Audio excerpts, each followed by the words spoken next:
Hey, yo, what is up, everybody? Coach Chad here, the CEO of the Next Level Coaching Academy, and welcome into this episode of the Fit CEO podcast. All right, we're going to dive right in. All right, let me know if you're like me in this sense. All right, so I work all week long, I work 6 days a week. All right, I work from about 6 a.m. in the morning to like 7:30, sometimes 8 o'clock at night. All right, and I am terrible, absolutely terrible at keeping up with personal life stuff. All right. If you tell me the last time I went to go check the mail, I probably couldn't recognize it. I'm not very good at keeping up with the dishes. I'm not very good at, for example, right now I'm writing wedding thank yous for the individuals that attended our wedding, right? I'm just not good at like the normal day to day life stuff. I'm not good at it. All right. I put it off. I put it off because I'm working, right? And when I'm not working, I'm hanging out with my wife. So the last thing I want to do is all of these day-to-day chores. All right. I tend to save all these things for Saturday. All right. So what I tell myself is, all right, on Saturday, I'll get all that stuff done that I pushed off for the week. All right. Saturday rolls around. Saturday rolls around. I wake up, I'll get a little boxing in, get a little workout in, maybe do a little bit of work in the morning. And then comes time for me to do these things that I know are the right things to do, right? I need to get these things done. And it comes time for me to address those things. And then I put them off for something else, right? Maybe Caitlin says, hey, Chad, let's go for a walk. Or hey, Chad, let's go to this restaurant. Or hey, Chad, let's go do this thing. And then I'm like, yeah, I think I would rather do that thing. And I put off the stuff that I know I have to do, which is the stuff that I suck at, which is keeping up with the house stuff. All right. Does that sound familiar? All right. Does that sound like you? Like maybe you're putting off the right things for the fun things. All right. I think that a lot of individuals do this, putting off the right things for the fun things. And I actually think it's becoming a problem within our culture and can also be a problem within your work. All right. So what we're going to be talking about today is exactly that, right? At a bigger, higher level, right? Culturally, us putting off the right things for the fun things, I do think that's becoming a problem. And then additionally, within your work, right? Whether you're listening to this and you're a staff member or you're listening to this and you're an entrepreneur, right? We have to make sure that we are choosing the right things in terms of tasks to do every single day, not always the fun things. All right. And that's in both life and in our work. All right. So that's what we're going to talk about today. So let's paint the problem here. All right. Why do I think this is becoming an issue? Like I said, at a grander level, I think this is becoming a cultural problem. And I think it's being disseminated within our work. Once again, whether you're a staff member or you're an entrepreneur. All right. You hear it all the time in culture. We live in a very feelings based society right now. Right. Often you'll hear things like, do what you love. Right. Or you'll hear things like, do what makes you feel good, right? And although I do believe, yes, you should do what you love and you should do things that make you feel good, but I think it has gone too far. Right? There's a degree to everything. There's a dichotomy to everything.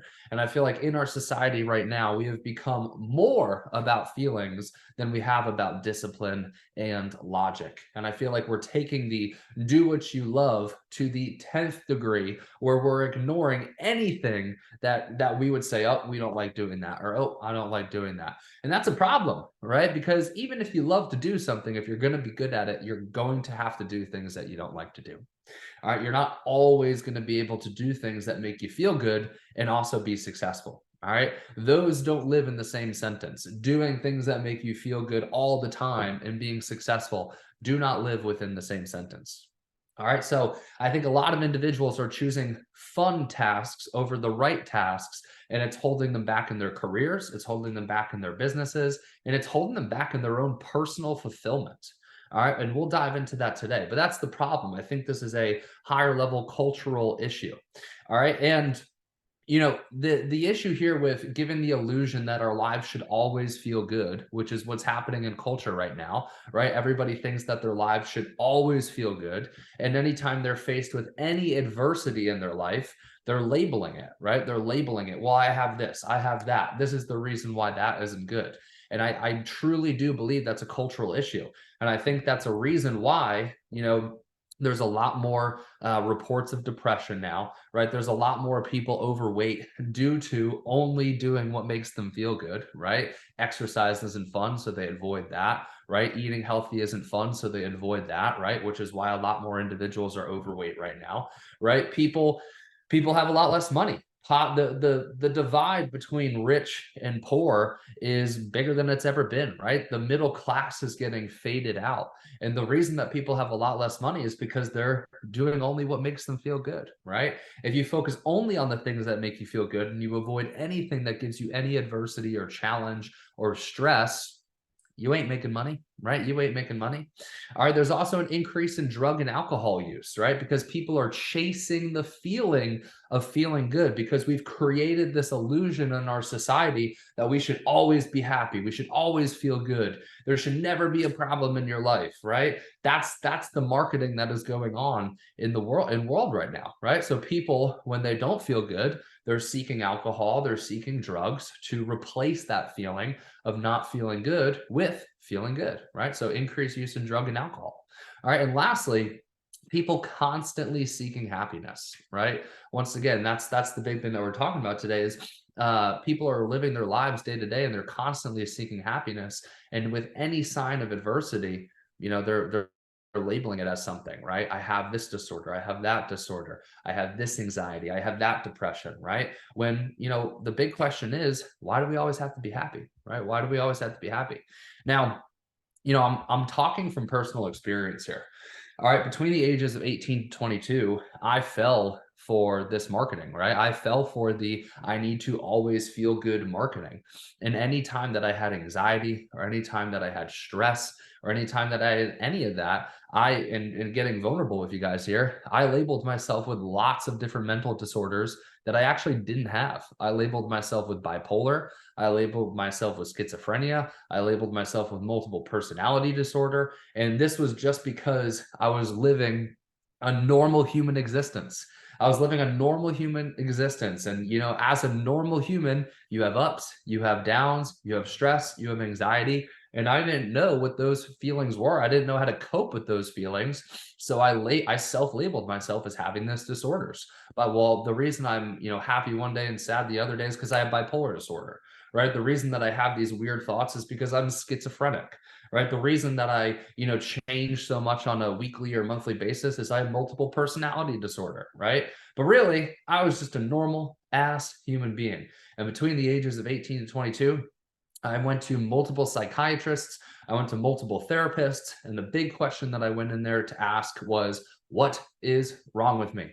Why am I this way? And I'm very thankful that I saw the therapist that I did because none of them tried to coerce me into taking medications or anything like that. They told me the honest truth. They told me I'm just anxious. That was the answer I got. Every single therapist and psychiatrist I went is they just said I'm anxious. And they told me that I just need to relax.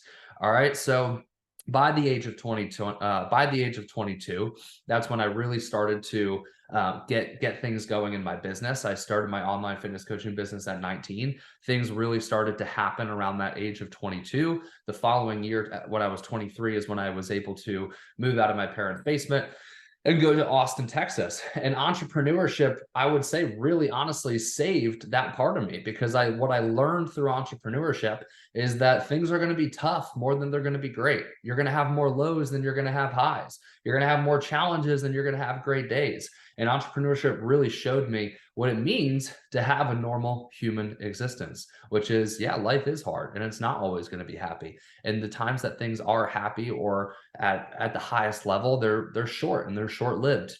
And you got to be appreciative of that. All right, so we're just getting started here, but to recap everything that we're talking about, I think there's a big cultural issue that is now showing up in people's work. The big high-level cultural issue is we always need to think that things need to be great. We always need to think that things need to be happy. So therefore, we choose only things that make us happy. And as a result of that, our lives are not the way that we want it to be. And culturally, once again, there's more depression, there's more drug and alcohol use, there's more people overweight, there's more people that aren't reaching their financial goals. And I think that's a huge issue. All right, once again, that boils down to the day-to-day of your role if you're a staff member and also your role if you're a business owner as well. All right, so that's high level the issue. All right, we're going to get a little bit more granular here now, and we're going to start talking a little bit more about how this applies to your day-to-day work. All right, so day to day, we are faced with many different tasks, right? We could choose to do this task, and we could choose to do this task.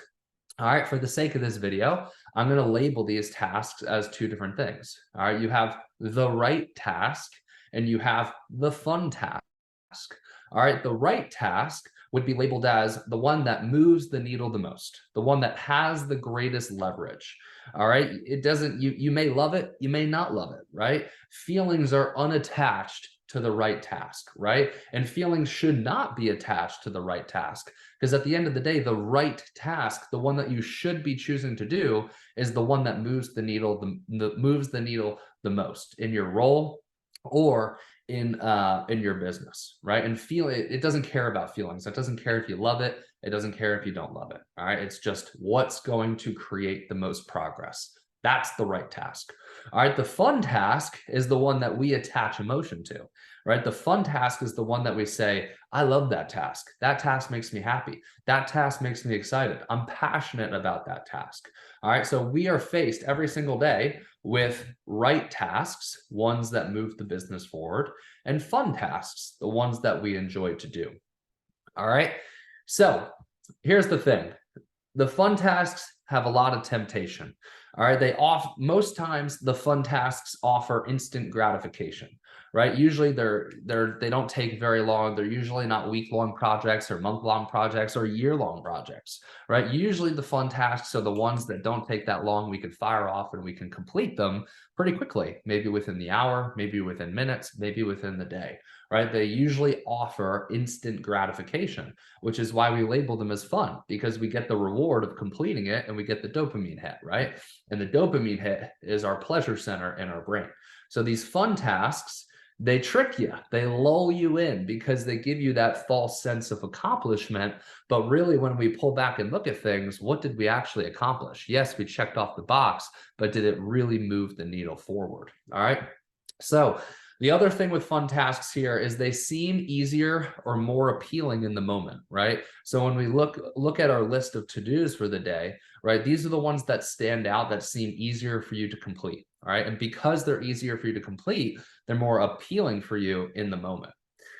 All right, the last thing about fun tasks here is often they're used as a way of procrastination. We know what the right tasks are most of the time.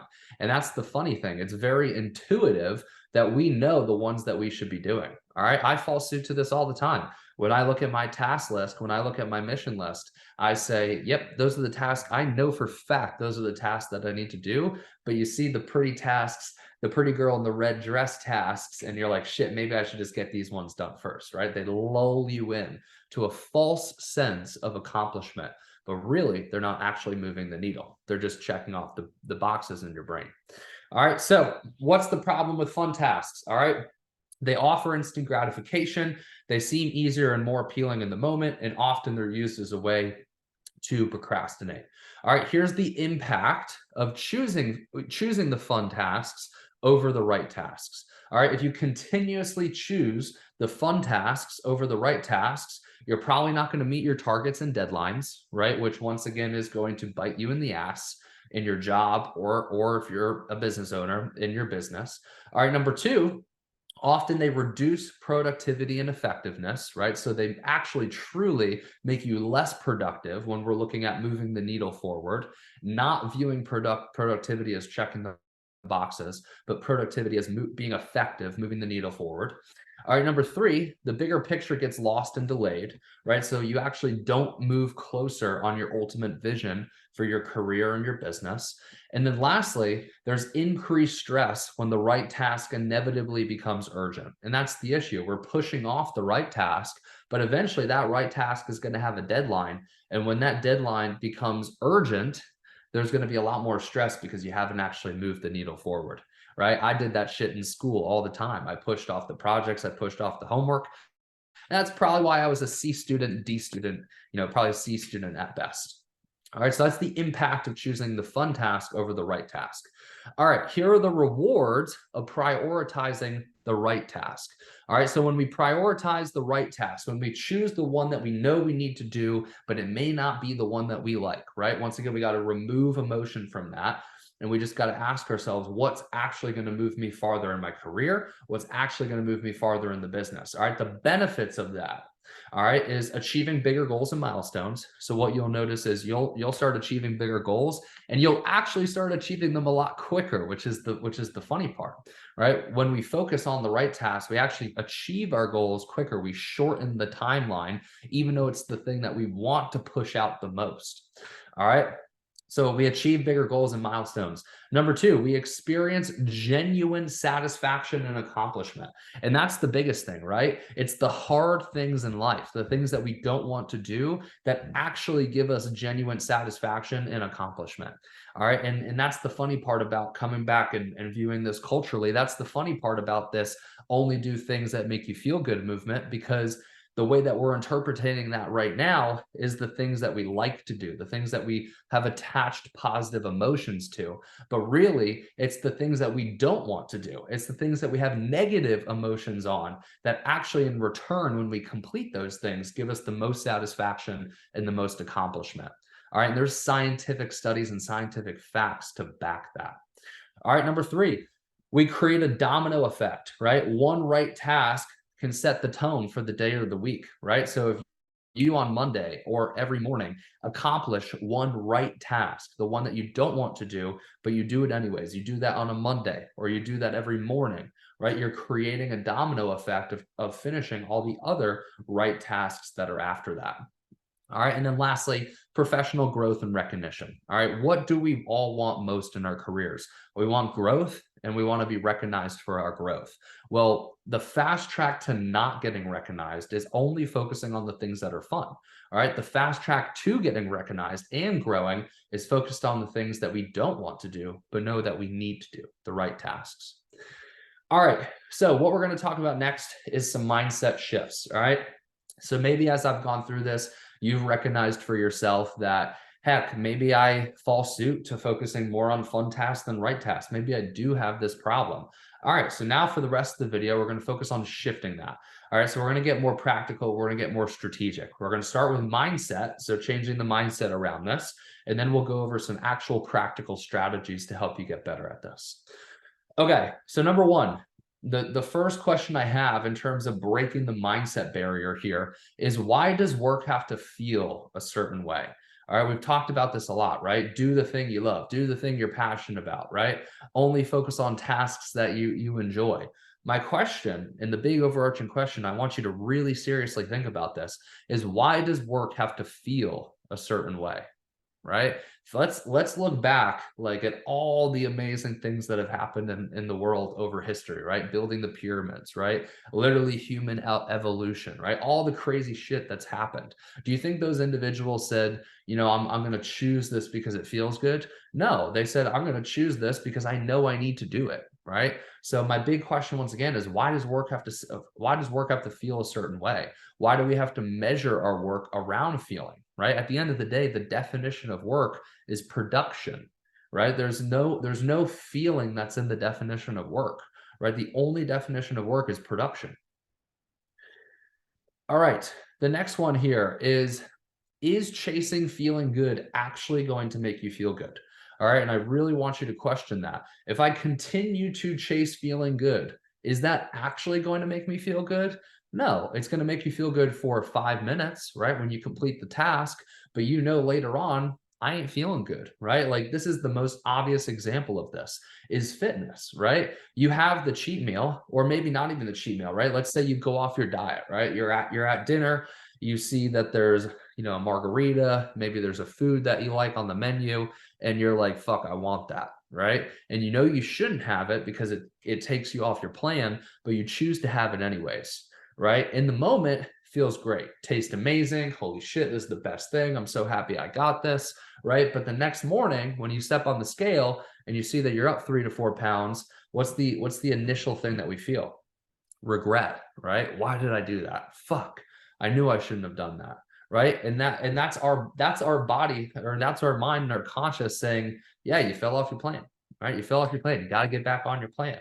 right? That's the right voice that we should be listening to, right? In the world, in society right now, we actually are submitting that voice, right? We're actually talking about in society right now, don't listen to that voice. It was only one time, right? You enjoyed that, right? You deserve it, right? That's what we're taught to do right now. But really, that's the voice that we should be listening to, right? That's the voice that actually gives a shit about you. That's the voice that actually cares about your long-term success, right? If we had the devil on the shoulder and God on the other shoulder, that's God talking to you, right? The devil is the one who was talking to you last night, saying that you should have got this meal and that meal and that meal. Wrong way to think about it, right? So my question is chasing feeling good actually going to make you feel good in the long run? All right, number 3, it's the right thing, not the fun thing, that makes you feel more accomplished and self-confident long term, right? That's building off exactly what we just talked about. All right, the next point that I got here is it's the right thing, not the fun thing, that gets you to reach your ultimate goal faster. And that's the oxymoron here. That's the funny thing, right? We think we're reaching our goal faster because we're moving fast, we're checking all these boxes, we're doing all these fun things, right? They tend to be quick tasks. Oh yeah, I'm accomplishing shit, I'm accomplishing shit. But really, at the end of the day, we were just a hamster on a spinning wheel. We didn't move forward at all, right? And sometimes it's the individuals who do less things in a day, but they do more of the right things, that are actually moving the needle forward, right? So my question is, my statement is, it's the right thing, not the fun thing, that gets you to reach your ultimate goal faster, which is the oxymoron to this whole entire thing. All right, I'm going to speak to my staff directly in this comment, but think this type of thinking that we're talking about is the mission first thing and is the truth first thing, right? Mission first, by definition, this is one of our company tenets, is to do everything for the greater good of the mission, right? Even if it isn't self-serving. That's what mission first is, right? And when you continue to choose to do the right tasks over the fun tasks, you're being mission first, because it may not be the thing you want to do, but it's the thing that you know is the right thing to do to move the company mission forward, right? It's actually the selfish thing to do, to choose the thing that you like to do, not the thing that you know you need to do, right? So it's actually the opposite of mission first. It's the truth first thing to do, because one of our definitions of truth first is to do the right thing, plain and simple. All right. So let's continue to move on here. All right, we're going to talk about strategies, and then we're gonna wrap this up. Actually, sorry, there's 2 things we're going to talk about. We're going to talk about strategies. So we talked about mindset. Now we're going to talk about strategies. All right, and then I want to answer this question, because I know this is probably a question that you have. So when do you do the fun items? All right, that's the last question that I'm going to answer here. Well, let's go ahead and break down the strategies first. Okay, so here's a very, very powerful question that I want you to ask yourself. All right, so when you are choosing between doing the right thing and the fun thing, and if you are truly unsure what is the right answer, ask yourself this question. If I did this, right, that could be a task, or if we're talking about in life, it could be an activity or whatever it is. If I did this every day for the next 365 days, what would happen, right? So once again, I'm going to bring this into a life example, but if I ate this piece of pizza every single day for the next 365 days, what would happen, right? I probably wouldn't be in good shape, right? I'd probably be in bad shape. I'd probably be more overweight, right? Now, you can bring that into a business context as well. If I did this task every single day for the next 365 days, would I have accomplished my goal? All right, so really powerful question when you're trying to decide between the right thing and the fun thing. All right, so the next thing here is learn to define your 3 critical tasks. All right, so one thing that I've been doing, and I've probably been doing this the past 3 or so months, is every morning when I look at my task sheet, I ask myself, what are my 3 critical tasks? Now, obviously, I have tons of other tasks and things that I do during the day, but what are the absolute 3 non-negotiable things that I must get done today? Right? And those are the needle movers, right? Those are the right tasks. Those are the things I'm going to spend majority of my time on during the day. So it all starts with recognition. It all starts with self-awareness, right? So what are those 3 things? And you can create that at the beginning of your day. All right. Usually those are going to be the things that are tied to your KPIs directly, key performance indicators, the data metrics that you're tracking. All right. The next thing that's been really helpful for me is carving out my highest energy time to focus on these tasks. So for me, I have my most energy between 6 a.m. and 1 p.m. That's when I have my peak energy, is between those hours. All right. So I'm trying to get my critical tasks done within those hours, which means I don't really have meetings up until 11 o'clock is usually when I have meetings. After 11 is when my meetings start. So I'm using my most focused time to these critical tasks. Cool. All right, that's all the strategy stuff. All right, so the last thing I want to talk about here is when can you do the fun items? All right, because I also am a supporter that you should have some fun items mixed into your day, right? Because it does keep things, for the lack of a better term, fun and light. And when things are fun and light, you want to do more of it, right? So at the end of the day, this whole thing's a dichotomy. I feel like we've swung too far into the fun column and need to get back to the right column. But I do think that a small percentage should be fun. And I view it as 80-20, right? 80% of your work should be doing the right things, moving the needle forward, being productive, right? And 20%, you can save that for the, in quotes, fun. Okay, so with the fun items, here are some things that I took note on here. All right. Plan the time that you're going to do the fun items. All right. So for me, the fun items happen in one of these two scenarios. All right. I put a lot of my, in quotes, fun items on Sunday. All right. Sunday, I don't have any meetings. Right. And I focus on a lot of things that I thoroughly enjoy with my work on Sundays. All right. So that's one planned time that I put for my fun work. Right. So if you want to view it that day, you can have one planned day that you do your fun work. Another thing you could do is you can sprinkle in the fun into your day-to-day role, right? But you only focus on those fun things once you've done your critical tasks, right? So those are the two ways you could break it up. You can pick a day that would be considered more of your fun tasks, or you can sprinkle in the fun every single day, but you can't touch those tasks until you've done your critical tasks, which takes a lot of discipline. But once again, that's what we're talking really is about the discipline. All right, y'all, that is going to conclude this video. All right, so I want to leave it by saying this. If you are listening to this, I encourage you to be able to be self-reflective. All right, go through the video, listen to everything that we talked about, do a little self-reflection. All right, are you focused on the right tasks or are you focused on the wrong tasks? All right, if you are an NLCA staff member and you are listening to this, all right, our mission in NLCA is to create the standard of excellence. So I want you to ask yourself, if you continue to choose the fun task, is that really the standard of excellence? Is that really how we want to lead by example for all the other coaches in the industry? The answer is probably not. All right, the next thing that I want to invite you guys to do, whether you're an NLCA staff member or not, is start to have dialogue about this, right? If you're not an NLCA staff member, talk to your colleagues about this stuff, right? Make this an active part of the conversation, the right versus fun. If you're an NLCA staff member, same thing. I want to see some conversation about this within our department chats, all right? And I want to leave you guys with this. I know everybody who's listening to this wants to do the right thing. I know everybody listening to this wants to be productive, wants to be more productive, and has intent of continuing to grow in their career or in their business. I know that's your intention. All right. So with that, I believe that if you are focused on the fun task, I believe in you in my whole heart that you'll be able to turn it around if you can shift your discipline and your intent to doing the right tasks. All right, y'all. That is going to be it. I hope you guys enjoyed this one. I enjoyed recording it. And yeah, I look forward to continuing the dialogue in our NLCA chat, or you can message me in DMs if you listen to the podcast. All right. Peace out.